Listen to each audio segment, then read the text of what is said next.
So today we are going to see the some of the board programs which were asked in the exam. That is question number 5. And some of the programs we have already done it in 11th standard.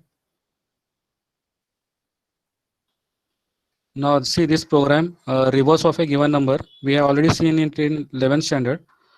So usually this program also comes for 5 marks in the question number 5. Now we'll just go to this program again. Now given any number, you have to reverse that number. Suppose that number given is 1, 2, 3, 4. You have to reverse that number to 4, 3, 2, 1. Now see we have included the header files, and see we have used the variables number, digit and reverse. See reverse I have initialized to 0. So that is why I just changed the color over here. If you don't initialize this to 0, because we are multiplying that by some number. So if you don't initialize this to 0, then your answer will become wrong. So don't forget to initialize this to 0. Whenever you are adding that number to any other number or multiplying that number to any other number, so you have to initialize it to some number. Now we are entering some number for which we are going to find the reverse. So the condition is while number greater than 0, we are going to do this 3 steps. The first is what? Now suppose the number entered is 1, 2, 3, 4, 5. So first is to get the last digit, that is the 5th digit, because we want to reverse that number 1, 2, 3, 4, 5 to 5, 4, 3, 2, 1. So the first thing is to get the last number, which is 5. So how we can get that? So we'll just use one variable called digit, and we are going to use the modulus operator. So suppose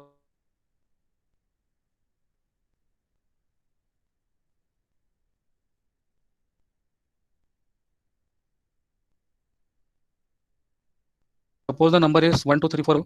So number percent 10 means what? Whatever is the remainder will be 5. Okay. So whenever modulus is there or percentage you write, that means you are going to get the remainder. Okay. So in digit you are going to get 5. Then what is the next step? Reverse is equal to reverse into 10 plus digit. That means we are multiplying that initially reverse was 0.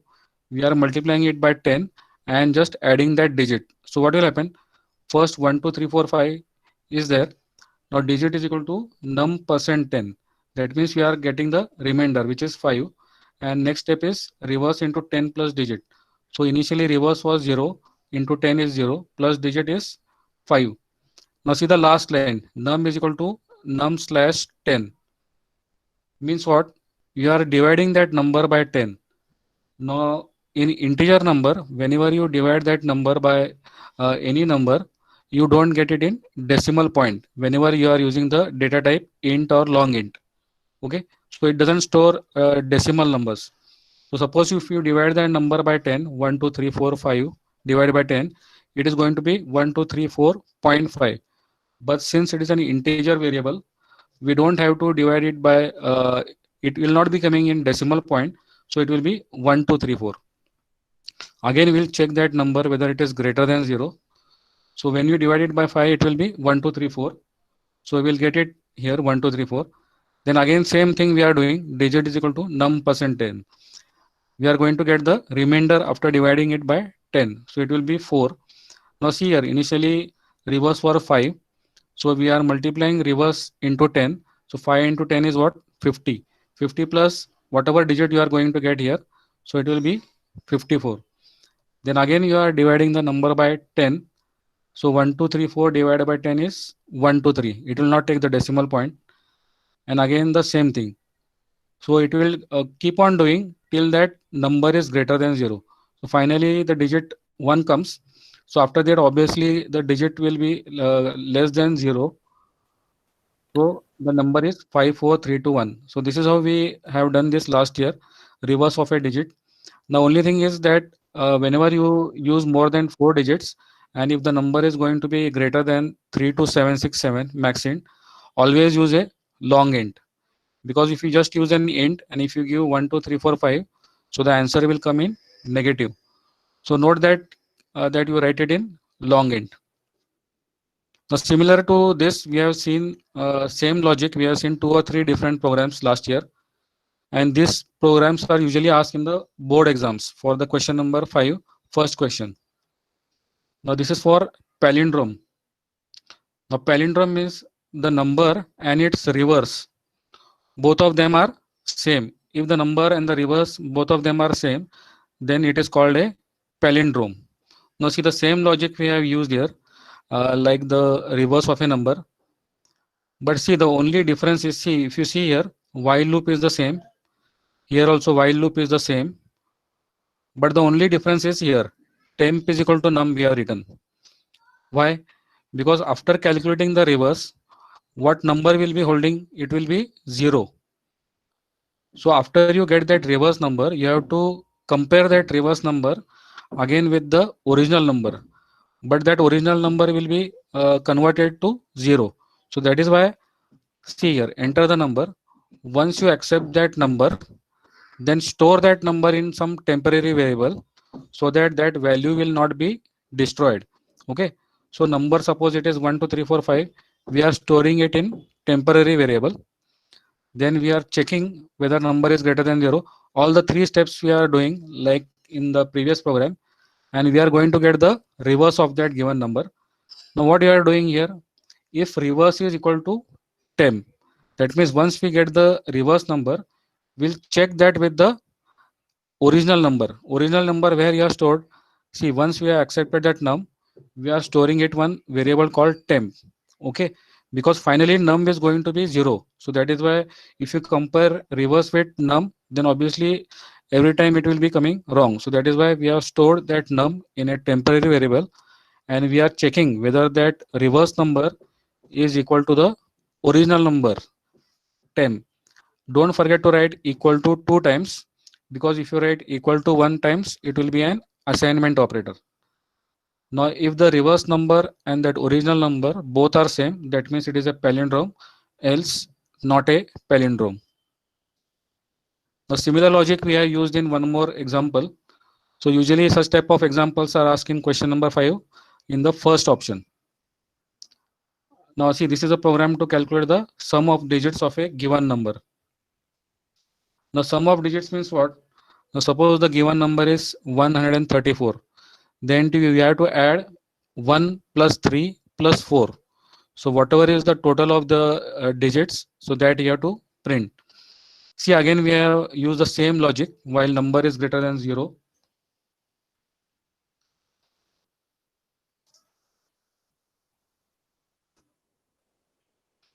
while number is greater than 0, we are going to keep on doing this 3 steps. First one, we have got the digit. That means suppose the number was 134, then we have got the last digit, that is 4. After dividing that number, whatever is the remainder, it will be stored in digit if you use the percentage sign. So 134 percentage 10 means what? You will get remainder as 4. So 4 will be stored in digit. And see, sum also I have initialized it to 0. If I don't initialize this to 0, some garbage value will be added and you will get the wrong answer. So what we are doing, every time we are getting the last digit 4, and we are just adding it to sum. So initially it will be 4, then it will be 4 plus 3, then it will be 7 plus 1, and finally we will get the now see, actually here the number was different. So in the compiling the program, I have given a different number, 4, 5 and 6. So it will be 4 plus 5 plus 6, so which is nothing but 15. So these three programs we have done last year also. So you can also try them again later. Now these programs we have not seen last year. So the concept of pointers we had seen in the last lecture and previous to that. So what do you mean by a pointer? Yes, anybody? Definition of a pointer? Yes, all of you can hear me?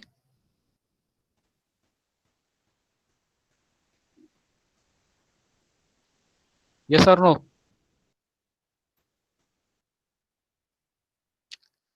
A pointer is a Yes, variable sir. which stores the address of another variable. Okay. Now see, such type of questions are asked in question number 5.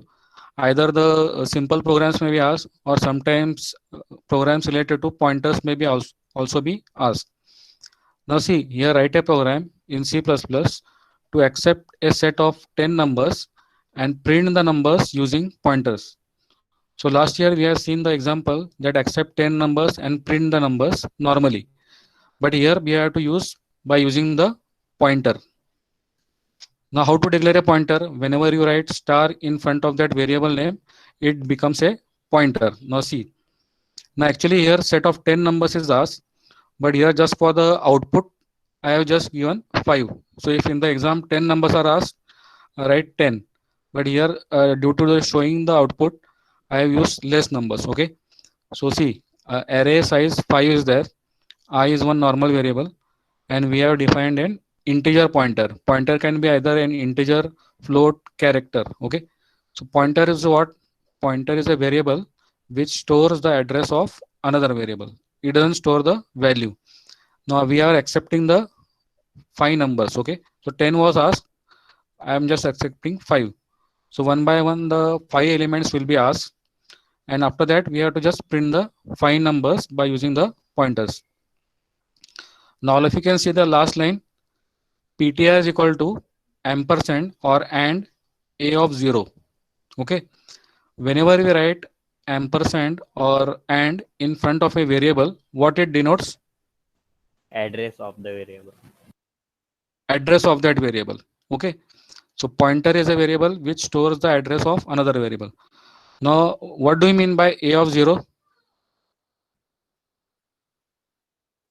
Yes, array size is 5, which is the first element. 0, first element. A of 0. Okay. So what we are doing here, array is there of size 5, and we are storing the address of the first variable of the array to pointer. Okay. So we are writing ampersand a0 means what will happen?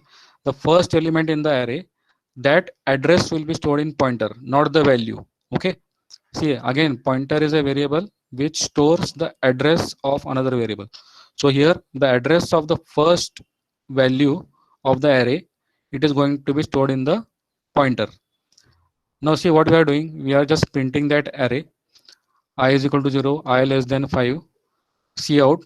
Now see, pointer is there. We have declared that pointer. Whenever you write star in front of a pointer, what will happen? The value will be printed. Okay. If you just write ptr over here, then the address will be printed because pointer is a variable. For defining a pointer, we have to write star in front of that variable name. It becomes a pointer. But whenever you write star and that name of that pointer while printing, that means the value in that pointer is printed. Now see out star ptr, that means what? The value will be printed. If normal program was there, so directly no need to write this, no need to write pointer. Directly if you just write a of I, the values will be printed. But here we have to use them by using pointer. So we are just writing star ptr means the first value will be printed. Okay, because pointer is addressing to the first value in the array. So what will happen? Pointer. Now when you write star ptr means what? The first value in the array will be printed. Now one more thing, most of you write the program correct, but you forget to initialize the pointer. Here we are just using the variable I to go through the array. But here we want to increment the pointer by 1 each time. Whenever array elements are moving one by one, the pointer variable should also move by 1. The ptr plus plus means what? We are incrementing pointer by 1 each time. So next I will be 1, and here star ptr means what? Initially it was a of 0. Now it will be incremented by 1, so it will be a of 1. Okay, so pointer variable at the second location, it will be printed, so on till it reaches 5. Now see, we have entered 5 elements. So program was asked for 10 numbers, so you should have written 10. But for showing you, I have just used 5 numbers. So I have entered the 5 numbers, and the numbers are, I have just printed them 1, 2, 3, 4, 5. So see here, by using the pointer, we have just printed them. Main thing is initialize the pointer to the first variable of that array, a of 0. So pointer will hold the address of the first number, and don't forget to initialize the pointer in the for loop. If you don't initialize this, every time the first element will be printed 1 1 1 1 1. So all of you understood this pointer? Yes or no?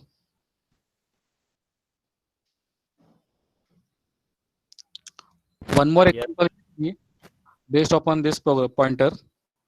Here, no data type was asked. Write a program to accept 10 numbers. So no data type was specified. Now in the next, see, write a C++ program to initialize the array of 10 floats.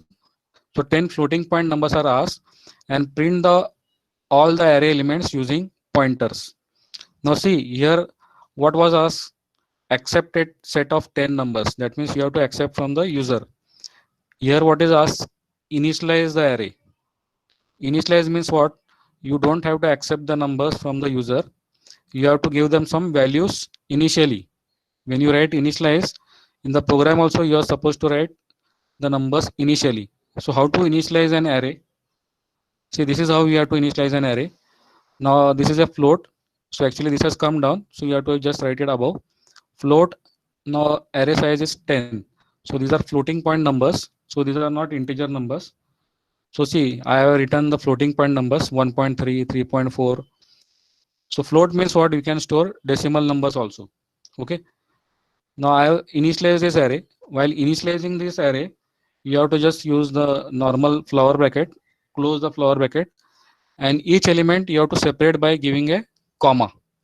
So these are the 10 elements that are stored in the array, and these are of the type float. Okay. So float star ptr. Now see, the variables are of type float. So the pointer, that means the addresses in which we have to store, that has also be to be float. Okay. So see, I have declared a pointer of type float. What is the difference between integer and float? Integer requires 2 bytes. Okay. And float requires 4 bytes. Okay. So if you write an integer pointer here, then while compiling the program, it will give you an error. Okay. So whenever you use float data type and the pointer is asked, so declare the pointer as float only and not integer or any other. Okay. Now these are floating point numbers. Initialize the array. So initialize means what? You have to give the size of that array and write down the numbers one by one by giving a comma. Now float star ptr means what? Ptr is a floating point pointer. Pointer is a variable which stores the address of another variable. See, same thing we have done here. Initialize it to the first array, first element in the array. So that is stored in ptr. Okay. Now same thing we have done here. We have just printed the number ptr plus plus. Don't forget to increment the pointer by 1 each time. So see, we have just printed the array elements one by one. So all of you understood this? Pointers. See, like I told you, if you practice 2 programs daily, then it will become very easy for you. All of you understood these programs of pointers? Yes, sir. Usually normal programs are asked, but sometimes pointer programs are also asked in question number 5. So you need to know how to use them. Usually such type of programs are asked. Sum of 10 numbers in an array using pointers or print all the numbers. Now one more program we'll see. See, sum of contents of array with the help of pointers. So again the same thing, only we have to add that variable to sum. See, I have initialized sum to 0 here. It is of type integer. I have initialized pointer to the first variable of the array. Enter the 5 numbers. So I enter the 5 numbers, and in that only I have added the sum. Now sum initially was 0.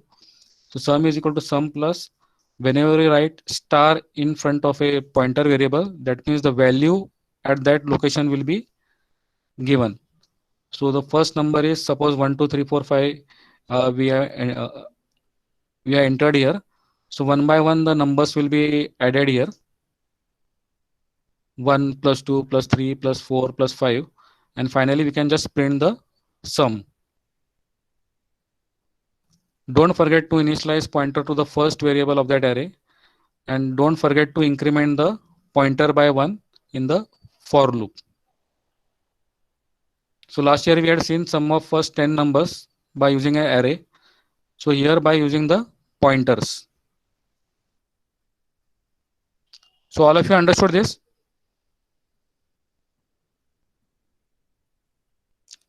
Should we Yes, move sir. ahead? Yes, sir. Now see, this is a simple program, but the question, if you see, then it is a little tricky. So don't think that the question is tricky. That means the program will also be tricky. Okay.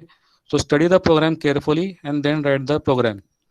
So usually very rare times such tricky questions are asked, but usually the programs are simple. Okay.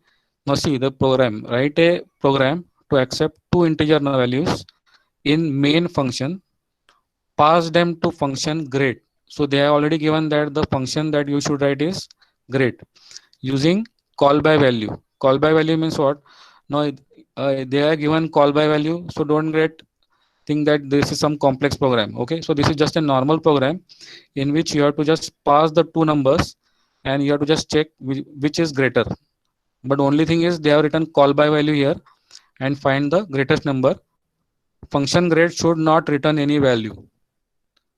So by default, in the previous programs which we had written, the function was returning some value. So here they have mentioned that function grade should not return any value.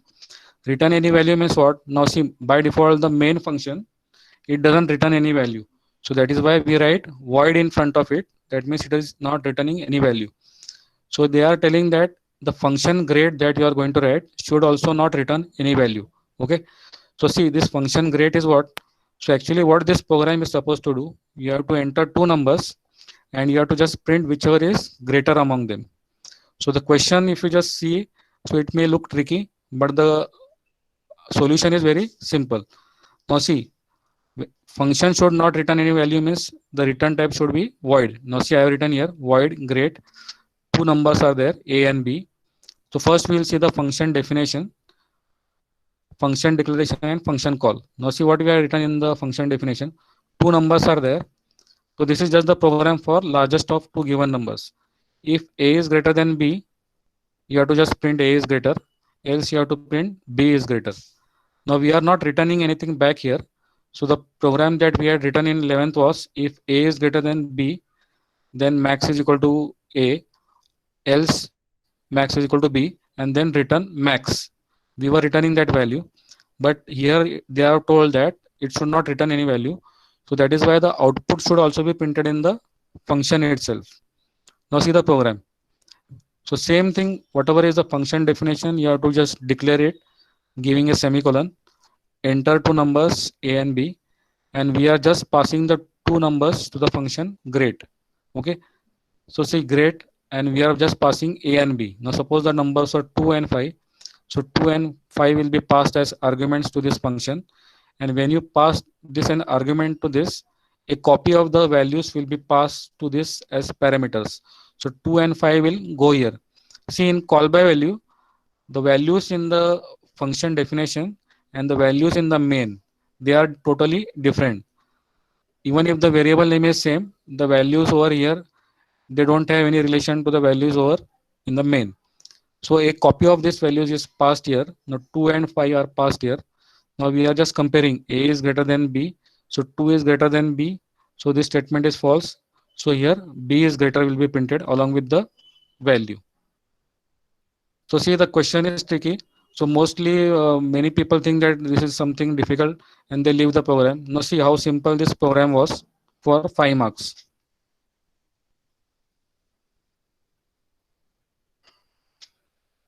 All of you understood this program? Yes, sir. Yes, sir. We'll Yes, just sir. go ahead. Now last year we had seen the program for a largest of three numbers. So see this was asked last year, right? In March 18 also this was asked, in 19 also this was asked.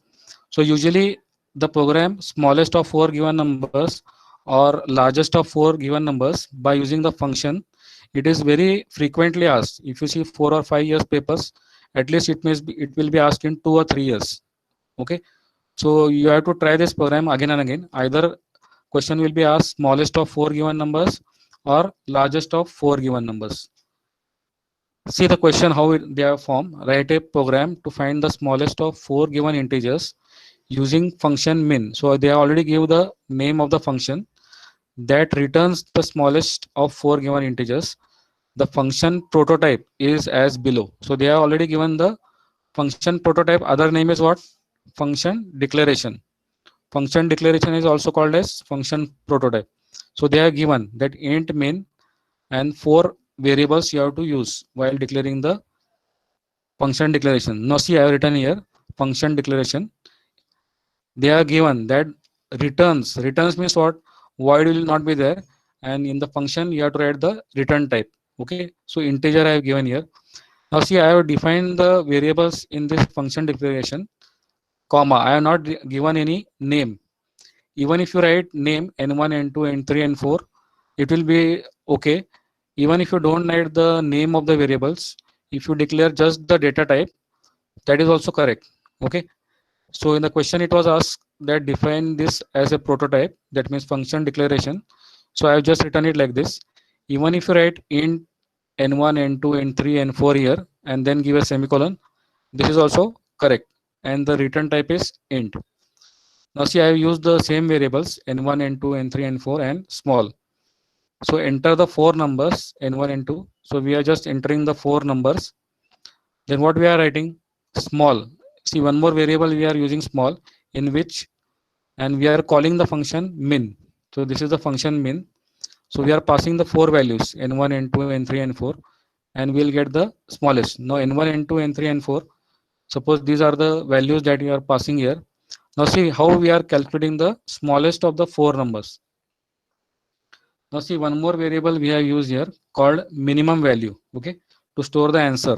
Okay, now see what we are doing here. Four numbers are there here. Okay, so first we are just seeing the first two numbers n1 and n2. Okay, we are not seeing all the four numbers, we are just seeing n1 and n2, and we'll try to figure out which among n1 and n2 is the smallest. Okay, so how we'll do that? See if statement. If n1 is less than n2, then minimum is equal to n1, else minimum will be n2. Okay, so first what we are doing, we are trying to find out the smallest among the first two given numbers by using this condition. If the n1 is less than n2, then minimum will be n1, else minimum will be n2. Okay, so the minimum of the first two numbers is going to be stored either in this number or this. In minimum value it will be stored either it will be n1 or it will be n2. Okay, so minimum value of the first two numbers it is going to be stored here.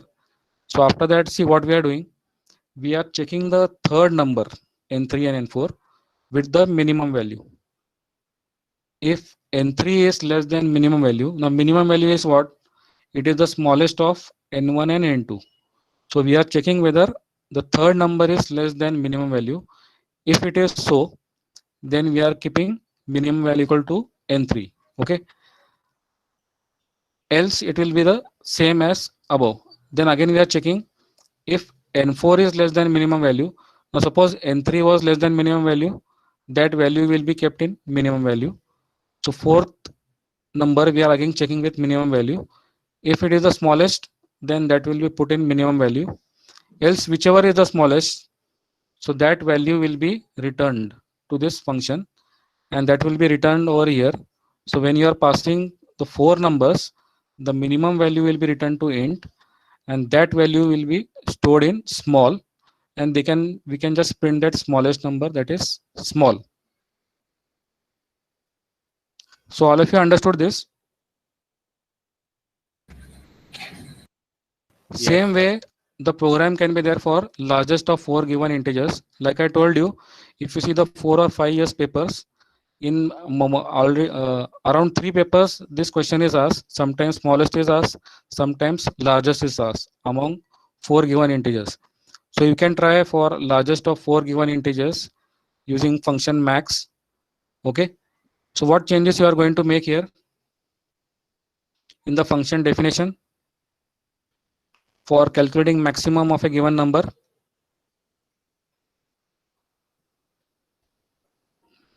Yes, what changes you are going to make if you want to find the largest among four given numbers?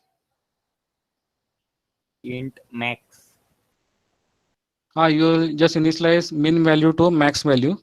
Then instead of n1 less than n2, what you will do? You will just write n1 is greater than n2, then max value is equal to n1, else max value is equal to n2. And the third condition, if n3 is greater than max value, then max value equal to n3. If n4 is greater than max value, then max value equal to n4. So you have to just change the sign from less than sign to greater than sign. And instead of minimum value and small, you can just use great value or greater. Okay. So you can try this program at home.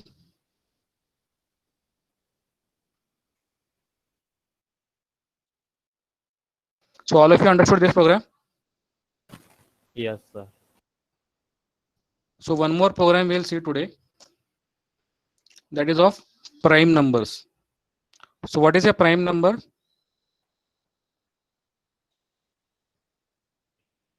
Yes, what is a prime number? Tell me any prime number. 2. So what is the definition of a prime number? It should be divisible by, 2 factors. yes, it should be divisible by 1 and itself and no other number. So that is a prime number. Okay. Now 7 is a prime number or not?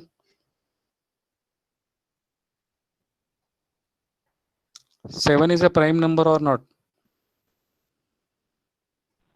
Yes, sir. Why? Because it is divisible by itself, that is by 7 and 1. It is not divisible by any other number. Okay. So such numbers are called prime numbers. I think you must have done this in maths in your school days only. What is a prime number? So here we have to accept a number from the user and we have to tell whether it is a prime number or not. This question is also asked many times in question number 5. Write a program. Now this was asked in 2018. So if you see the 4 or 5 years paper, many times this program is also asked. Accept a number and test whether it is prime or not. So you have to just print whether that number is prime or not. So see here what we have done, we have used the number, initialize the number, and we have used one more variable called flag. See, like we are using the temp variable, one more variable we are using, and I'm initializing it to 0. Flag is equal to 0. Why I'm initializing it, you will come to know. Enter the number. So enter any number and we'll check whether that number is prime or not. Now see, I have written a for loop. I is equal to 2, I is less than num, I plus plus. Now see, what do you mean by num percent I equal to 0? Percent I we have seen in the first program that we have seen today. What do you mean by percent?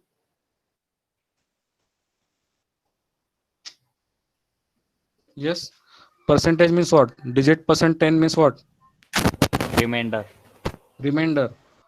So what we are checking here, number percent I. Now what we are doing here, we are writing a for loop. Suppose that number is say 11. So we are moving that number from say 2 till that number 11. And we are going to see that whether that number is divisible by any other number. Okay. So suppose that number is 11. Okay. So number is from 2 to number. So we'll check each and every number and see whether that 11 will be divided by any other number other than 1 and number itself. So initially what will be the number percent I. So initially number what we have entered, suppose 11. Okay, 11% I. We'll see whether that remainder is 0. Now initially what is I? I is 2. So 11% I, whether it is 0, remainder is 0. No. No, remainder is what? 2 divided by 11. Remainder is what?